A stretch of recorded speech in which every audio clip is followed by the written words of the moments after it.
യഥാർത്ഥത്തിൽ ഇന്ത്യയിൽ ഒരു OTT കണ്ടന്റ് മോഡറേഷന്റെ ആവശ്യമുണ്ടോ നമ്മുടെ OTT പ്ലാറ്റ്ഫോമുകളിലേക്ക്? ഈ ചോദ്യം താങ്കളോട് ചോദിക്കാൻ കാരണം 2023 താങ്കൾ തന്നെ ബിഗ് ബാങ് തിയറിയിലെ ഒരു ഭാഗം അല്ലെങ്കിൽ അതിലെ ഒരു ഡയലോഗിനെതിരെ താങ്കൾ കോടതിയെ സമീപിച്ചിരുന്നു. ആ ഒരു ഭാഗം മാറ്റണമെന്ന് ആവശ്യപ്പെട്ട്.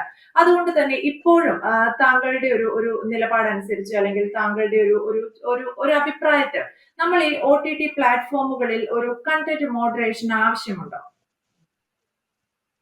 തീർച്ചയായും നമ്മൾ എത്ര തന്നെ ഫ്രീഡം ഓഫ് എക്സ്പ്രഷൻ അബ്സല്യൂട്ട് ആണ്, അല്ലെങ്കിൽ ഈ പറഞ്ഞ പോലെ ഒരു എന്താ പറയുക അൾട്ടിമേറ്റ് ഫ്രീഡം ആണ് എന്നൊക്കെ പറയാൻ ശ്രമിച്ചാൽ പോലും ഫ്രീഡം ഓഫ് എക്സ്പ്രഷനിലെ freedom of speech is not absolute എന്ന് നമ്മുടെ കോടതികൾ തന്നെ പറയുന്നുണ്ട്. അപ്പം പലപ്പോഴും ഈ നെറ്റ്ഫ്ലിക്സുമായി ബന്ധപ്പെട്ട കേസ് അല്ലെങ്കിൽ ആ ഒരു ഇഷ്യൂ ഉണ്ടായ സമയത്ത് ഞാൻ കേൾക്കേണ്ടി വന്ന കാര്യങ്ങൾ എന്താ വെച്ചാൽ, ഇതൊരു ക്രിയേറ്റീവ് ഫ്രീഡം അല്ലേ, ഒരു ക്യാരക്ടർ അങ്ങനെ പറഞ്ഞത് കൊണ്ട് എന്താ ഒരു കുഴപ്പം, നിങ്ങൾക്ക് എന്താ ഇതിൽ പ്രശ്നം? മാത്രമല്ല അതൊരു 10 വർഷം മുമ്പ് വന്നൊരു എപ്പിസോഡായിരുന്നു. അതിപ്പം കണ്ടിട്ട് ഇത്രമാത്രം പ്രതികരിക്കാൻ എന്താ? ഞാൻ കാണുന്ന സമയത്തല്ലേ ഞാൻ അതിനെക്കുറിച്ച് അവെയർ ആവുക, ആ സമയത്തല്ലേ എനിക്ക് പ്രതികരിക്കാൻ പറ്റുക. മാത്രമല്ല അത് നെറ്റ്ഫ്ലിക്സിൽ തന്നെ ആ ഒരു എപ്പിസോഡ് അവിടെ തന്നെ കിടപ്പുണ്ട്. അപ്പൊ മറ്റുള്ളവർക്ക് അതിലേക്ക് ആക്സസ് ഉണ്ട്. മാത്രമല്ല ഇത് കാണുന്ന ആളുകൾക്ക് നമ്മുടെ ഒരു പ്രമുഖ നടിയെക്കുറിച്ച് ലെപ്പറസ് പ്രോസ്റ്റിറ്റ്യൂട്ട് എന്ന് പറഞ്ഞുകൊണ്ട് ഒരു ക്യാരക്ടർ, ഈ പറഞ്ഞ ബിഗ് ബാങ് തിയറിയിൽ ഒരു ക്യാരക്ടർ അവരെ വിശേഷിപ്പിക്കുന്നതാണ് അങ്ങനെ. അപ്പൊ അതിനെതിരെയായിരുന്നു എന്റെ ഒരു കണ്ടൻഷൻ. അപ്പൊ ഞാനത് എന്താ പറയുക കൃത്യമായിട്ട് നെറ്റ്ഫ്ലിക്സിന് ബോധ്യപ്പെടുത്തുകയും ചെയ്തു. അവരതിന് റെസ്പോണ്ട് ചെയ്യുകയും ചെയ്തു, വളരെ മാന്യമായി തന്നെ റെസ്പോണ്ട് ചെയ്തത്. പക്ഷേ ഈ ഒരു ഇഷ്യൂ എന്ന് പറയുന്നത് ഇതൊരു നെറ്റ്ഫ്ലിക്സിലേക്ക് ചുരുങ്ങിയ ഒരു ഇഷ്യൂ അല്ല. കാരണം ആ സമയത്ത് തന്നെ ഞാൻ എന്താ പറയുക ഈ ഒരു ഇഷ്യൂ നെറ്റ്ഫ്ലിക്സിന്റെ കാര്യം ചൂണ്ടിക്കാണിച്ച് അല്ലെങ്കിൽ ഈ ബിഗ് ബാങ് തിയറിയുടെ കാര്യം പറഞ്ഞപ്പോൾ എനിക്ക് ഒരു ഇന്റർനാഷണൽ ഫോറത്ത് നിന്ന് ഭയങ്കര അറ്റാക്ക് ആയിരുന്നു. ഈ പറഞ്ഞ പോലെ ബിഗ് ബാങ് തിയറി ഫാൻസിന്റെ വക എന്താ പറയുക എന്റെ ട്വിറ്ററും ഫേസ്ബുക്കിലൊക്കെ ഫുൾ മെസ്സേജസ്, ഭയങ്കരമായിട്ടുള്ള ഈ പോസ്റ്റിന് താഴെ വന്നിട്ട് ഭയങ്കര എന്താ പറയുക മോശമായിട്ടുള്ള കമന്റ്സ്, ഇതെല്ലാം വന്നുകൊണ്ടിരിക്കുന്നു. അതിലൊക്കെ അവർ പറഞ്ഞൊരു കാര്യം എന്താ വെച്ചാൽ ഇത് ഫ്രീഡം ഓഫ് സ്പീച്ച് അല്ലേ, ഇതെന്താ പ്രശ്നം? അപ്പം വെസ്റ്റേൺ സൊസൈറ്റിയെ സംബന്ധിച്ച് ഫ്രീഡം ഓഫ് സ്പീച്ച് എന്ന് പറഞ്ഞു കഴിഞ്ഞാൽ മറ്റുള്ളവരെ അപമാനിക്കുക, ഏത് തരത്തിലുള്ള എന്താ പറയാ ഒരു മോശമായിട്ടുള്ള രീതിയിലുള്ള പരാമർശങ്ങൾ പോലും അവർ ഫ്രീഡം ഓഫ് എക്സ്പ്രഷൻ എന്ന് പറഞ്ഞ് ജസ്റ്റിഫൈ ചെയ്യാൻ ശ്രമിക്കുന്ന ഒരു കൾച്ചർ അവർക്ക് അവിടെ ഉണ്ട്. പക്ഷെ നമ്മളെ സംബന്ധിച്ച് അങ്ങനെയല്ല.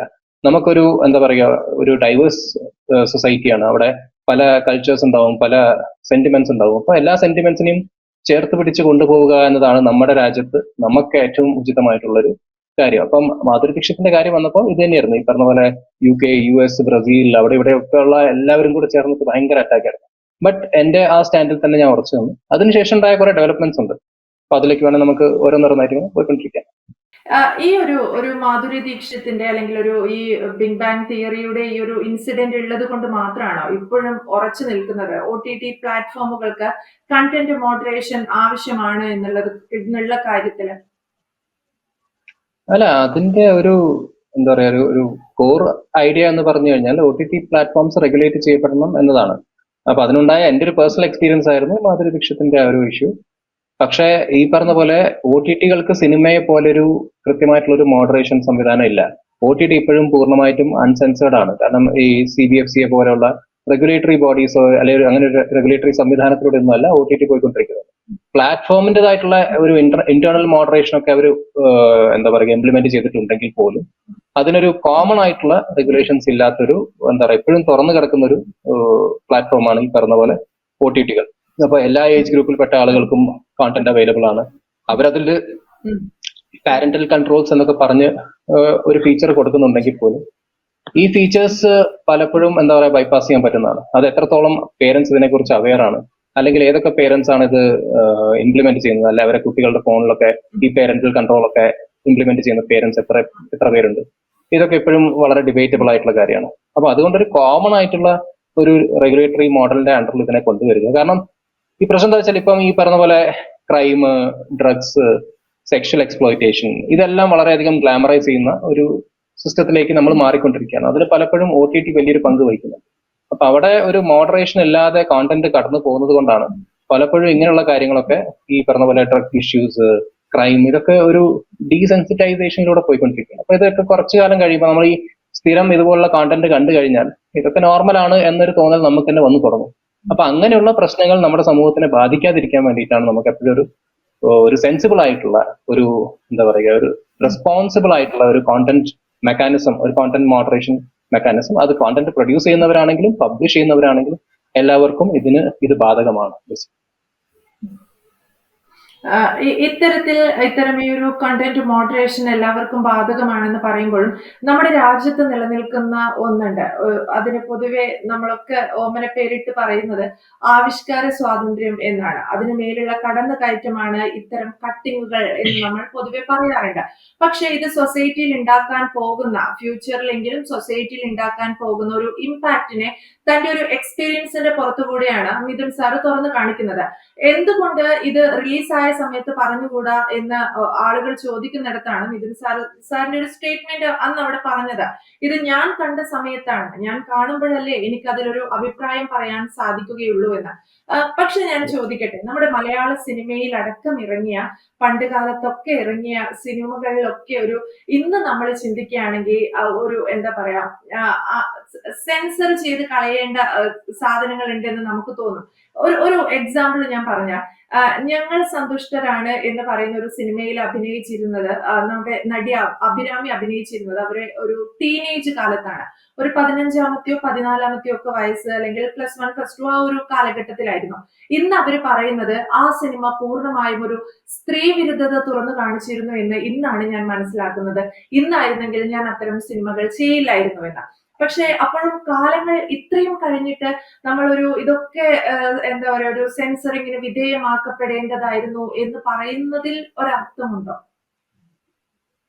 അല്ല, ഓരോ സമയത്തും മാറിക്കൊണ്ടിരിക്കുന്ന നമ്മുടെ കൾച്ചർ സ്കേപ്പ്, ഓരോ സമയത്തെ എന്താ പറയാ നമ്മുടെ ഇമോഷൻസ്, നമുക്ക് മാറിക്കൊണ്ടിരിക്കുന്ന നമ്മുടെ കൾച്ചറൽ പ്രെഫറൻസസ്, ഇതെല്ലാം ഓരോ സമയം ചെല്ലും തോറും മാറിക്കൊണ്ടേയിരിക്കും. ഇപ്പം പഴയ ചില സിനിമകൾ എടുത്തു നോക്കിയാൽ പക്കാ സ്ത്രീ വിരുദ്ധത കാണാം, ഭാര്യയെ തല്ലുന്ന ഭർത്താക്കന്മാരെ കാണാം. പക്ഷെ അതൊക്കെ ഇന്ന് പ്രൊമോട്ട് ചെയ്യാൻ പറ്റും? അത് ചെയ്യില്ല എന്നാണ് ഞാൻ മനസ്സിലാക്കുന്നത്. ഇനിയിപ്പോ അങ്ങനെ ഒരു സീൻ വരികയാണെങ്കിൽ പോലും കൃത്യമായിട്ട് ഒരു ഡിസ്ക്ലൈമർ താഴെ ഇടും. അപ്പൊ നമ്മൾ കൂടുതലൊരു റെസ്പോൺസിബിൾ സൊസൈറ്റിയെ മാറിക്കൊണ്ടിരിക്കുകയാണ്. നമ്മൾ കൂടുതലും ഇങ്ങനെയുള്ള കാര്യങ്ങളെ എന്താ പറയുക, ഈ സെൻസിറ്റിവിറ്റീസിനെ മനസ്സിലാക്കിക്കൊണ്ട് കോണ്ടന്റ് ക്രിയേറ്റ് ചെയ്യുന്ന ആളുകളായി മാറുകയാണ്. അപ്പം ഓരോ എന്താ പറയുക, ഏതൊരു മേഖലയാണെങ്കിലും അതൊരു എവല്യൂഷണറി സ്റ്റേജിലൂടെ പോയിക്കൊണ്ടിരിക്കും. അങ്ങനെ ഈ പറഞ്ഞ പോലെ നമുക്ക് OTT-കൾക്കും അല്ലെങ്കിൽ കോണ്ടന്റ് ക്രിയേറ്റേഴ്സിനാണെങ്കിലും അവർക്കൊരു പ്രോപ്പർ ആയിട്ടുള്ള ഒരു എവല്യൂഷണറി സ്റ്റേജിലൂടെ പോവുകയും ഈ ഒരു ലെവലിൽ എത്തി നിൽക്കുമ്പോൾ നമുക്ക് വേണ്ടതായിട്ടുള്ള ഇന്നത്തെ കൾച്ചർ സ്കേപ്പിന് ആവശ്യമുള്ള കാര്യങ്ങൾ, ഇന്നത്തെ കൾച്ചറൽ സെൻസിറ്റിവിറ്റീസിനെ മാനിക്കുന്ന രീതിയിലുള്ള ചില റെഗുലേറ്ററി മെക്കാനിസംസ് അതൊക്കെ കൊണ്ടുവരേണ്ടത് ഓരോ സമയത്തെ ആവശ്യമാണ്. ഒരു 10 വർഷം കഴിഞ്ഞാൽ ഒരു പക്ഷെ അതൊക്കെ മാറിയേക്കാം, അല്ലെ ഒരു 20 വർഷം കഴിഞ്ഞാൽ വീണ്ടും അതൊക്കെ ചിലപ്പം ചില മാറ്റങ്ങളൊക്കെ അവിടെ വന്നേക്കാം. അപ്പൊ ഇന്ന് ആക്സെപ്റ്റബിൾ അല്ല എന്ന് തോന്നുന്ന പല കാര്യങ്ങളും അന്ന് ആക്സെപ്റ്റബിൾ ആവാം, ഇന്ന് ആക്സെപ്റ്റബിൾ ആണെന്ന് തോന്നുന്ന പല കാര്യങ്ങളും അന്ന് ആക്സെപ്റ്റബിൾ അല്ലാതെ ഇരിക്കും. അപ്പം കാലത്തിനനുസരിച്ചുള്ള ഒരു എന്താ പറയുക, ഒരു സിങ്കില് പോയിക്കൊണ്ടിരിക്കുക എന്നുള്ളതാണ് ബേസിക്കലി ഇവിടുത്തെ ഒരു മെയിൻ ഐഡിയ തന്നെ. പിന്നെ ഈ OTT പ്ലാറ്റ്ഫോമുകളുമായി ബന്ധപ്പെട്ട ഇഷ്യൂല് കോടതികളുടെ തന്നെ കൃത്യമായ സ്റ്റേറ്റ്മെന്റ്സ് ഉണ്ട്. ഡൽഹി കോടതി പറഞ്ഞിട്ടുണ്ട്, ഒരു 2020 ഒരു സ്റ്റേറ്റ്മെന്റ് ഡൽഹി കോടതിയുടെ. അതായത് ഒരു സെൽഫ് റെഗുലേറ്ററി മെക്കാനിസം എങ്കിലും ഈ OTT പ്ലാറ്റ്ഫോമുകൾക്ക് വേണമെന്നാണ്. അപ്പോൾ സെൽഫ് റെഗുലേറ്ററി മെക്കാനിസം ഒക്കെ അവർക്ക് ഇപ്പോഴും ഇപ്പോൾ ഉണ്ട്, കുറച്ചുകൂടെ അത് സ്ട്രോങ് ആയിട്ടുണ്ട്. പിന്നെ ഈ ബോംബെ ബേഗംസ് എന്നൊരു ഷോ ഉണ്ടായിരുന്നു. അപ്പൊ ആ ഷോക്കെതിരെ NCPCRന്റെ ചൈൽഡ് പ്രൊട്ടക്ഷൻ ബോഡിയുടെ ഒരു പരാതി ഉണ്ടായിരുന്നു. അതായത് ഇവര് എന്താ പറയാ, കുട്ടികളെ മോശമായ രീതിയിൽ അതിൽ ചിത്രീകരിച്ചു വന്നത്. അപ്പം ഇങ്ങനെയുള്ള എന്താ പറയാ റെഗുലേറ്ററി ബോഡീസ് ഒക്കെ തന്നെ ഇതിനെതിരെ, അല്ലെങ്കിൽ ജുഡീഷ്യൽ സ്റ്റേറ്റ്മെന്റ്സ് ഒക്കെ തന്നെ കോണ്ടന്റ് മോഡറേഷന്റെ ഫേവറിലാണ് ഉള്ളതെന്നാണ് ഞാൻ മനസ്സിലാക്കുന്നത്.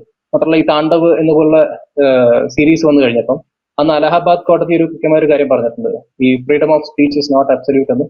താണ്ഡവിന്റെ ഈ ഒരു എന്താ പറയാ കോടതിയിലെ ട്രയൽ നടന്നുകൊണ്ടിരിക്കുന്ന സമയത്താണ് അവർ പറഞ്ഞത്. അപ്പം കോണ്ടന്റ് ബേസിക്കലി ഉണ്ടാക്കുന്നതോ അല്ലെങ്കിൽ ഫ്രീഡം ഓഫ് എക്സ്പ്രഷനോ അല്ല ഇവിടുത്തെ പ്രശ്നം. നിങ്ങൾ ഉണ്ടാക്കുന്ന കോണ്ടന്റ് എത്രത്തോളം കൾച്ചറൽ സെൻസിറ്റിവിറ്റീസിനെ മാനിച്ചുകൊണ്ടുള്ള കോണ്ടന്റ് ആണ് എന്നതാണ് ഇവിടെ പ്രധാനപ്പെട്ട ഒരു കാര്യം. അത് ഈ കോണ്ടന്റ് മോഡറേഷൻ എന്ന് പറയുമ്പോൾ ഇന്ത്യയിലെ ഒരു കൂട്ടം റൈറ്റ് വിങ്ങേഴ്സ് ചിന്തിക്കുന്ന, അല്ലെങ്കിൽ റൈറ്റ് വിങ്ങിനോട് ചേർന്ന് നിൽക്കുന്ന ആളുകൾ ചിന്തിക്കുന്ന ഒരു കാര്യമൊന്നുമല്ല. ഇത് എല്ലാ രാജ്യങ്ങളും ഉണ്ട്. ഇപ്പം ഗ്ലോബൽ സ്റ്റാൻഡേർഡ്സ് എടുത്ത് നോക്കുകയാണെങ്കിൽ UK OPCOM എന്ന ഒരു റെഗുലേറ്ററി ബോഡി ഉണ്ട്. അവരാണ് ഈ OTT-കളെ അല്ലെങ്കിൽ ഡിജിറ്റൽ പ്ലാറ്റ്ഫോംസിനെ റെഗുലേറ്റ് ചെയ്യുന്നത്. ഓസ്ട്രേലിയ ആണെങ്കിൽ അത് അവരുടെ ഒരു ക്ലാസിഫിക്കേഷൻ ബോർഡാണ് അതിനെ മോണിറ്റർ ചെയ്യുന്നത്. സിംഗപ്പൂർ പോലുള്ള രാജ്യങ്ങളിൽ ഇത് റിയൽ ടൈം ആയിട്ട് മോണിറ്റർ ചെയ്യാനുള്ള പോളിസീസ് പോലും അവർക്കുണ്ട്. അപ്പൊ അങ്ങനെയുള്ള എന്താ പറയുക ആവശ്യങ്ങൾ നമുക്കും ഉണ്ട്. കാരണം നമ്മളും ഈ പറഞ്ഞ പോലെ തന്നെ കൾച്ചറലി ഭയങ്കര റിച്ച് ആയിട്ടുള്ള പല എന്താ പറയുക പല ഡൈവേഴ്സ് തോട്ട്സ് ഉള്ള, പല ഡൈവേഴ്സ് ഐഡിയാസ് ഉള്ള ആളുകൾ ജീവിക്കുന്ന രാജ്യമാണ്. അവിടെ ഏതെങ്കിലും ഒരു കൾച്ചറിന്റെ സെന്റിമെന്റ്സിനെ ബാധിക്കുന്ന, അല്ലെങ്കിൽ ഏതെങ്കിലും ഒരു കൂട്ടം വ്യക്തികളെ ബാധിക്കുന്ന വിഷയങ്ങളൊക്കെ ഒരു മോഡറേഷൻ ഇല്ലാതെ കടന്നു പോവുക എന്ന് പറയുമ്പോൾ അതൊരിക്കലും ആക്സെപ്റ്റബിൾ അല്ല. അതുകൊണ്ട് content moderation is the need of the hour. Yes. എന്തായാലും നമ്മുടെ രാജ്യത്ത് ചില സമയങ്ങളിലെങ്കിലും നിയമവും അങ്ങനെ പറഞ്ഞു വയ്ക്കുന്നുണ്ട്. ചില കേസുകളൊക്കെ പരിഗണിക്കുന്ന സമയത്ത് കോടതികൾ പോലും പറഞ്ഞു വയ്ക്കുന്ന ഒരു കാര്യം കൂടിയാണത്. OTT പ്ലാറ്റ്ഫോമുകൾക്കുള്ള ഉള്ളടക്ക മോഡറേഷനുകളിൽ പ്രധാനമായും അവർ പറയുന്നത് ദോഷകരമോ കുറ്റകരമോ അല്ലെങ്കിൽ നിയമവിരുദ്ധമോ ഒക്കെ ആയിട്ടുള്ള ഒരു ഉള്ളടക്കം, അതിങ്ങനെ ഒരു കണ്ടന്റ് സ്പ്രെഡ് ആവുന്നത്, കൂടുതൽ ആളുകളിലേക്ക് എത്തുന്നത്, OTT പ്ലാറ്റ്ഫോമുകൾ വഴി റിലീസ് ചെയ്യുന്നത് തടയണമെന്നാണ്. അത്തരം കണ്ടന്റുകൾ വരാതെ നോക്കണം എന്നുള്ളത് കൂടിയാണ്. എന്തായാലും വ്യക്തമാണ്. Thank you Mithun sir. കൂടുതൽ വാർത്തകളും വിശേഷങ്ങളും നിങ്ങളിലേക്ക് എത്താൻ ABC മലയാളം സബ്സ്ക്രൈബ് ചെയ്യുക, ബെൽ ബട്ടണും അമർത്തുക.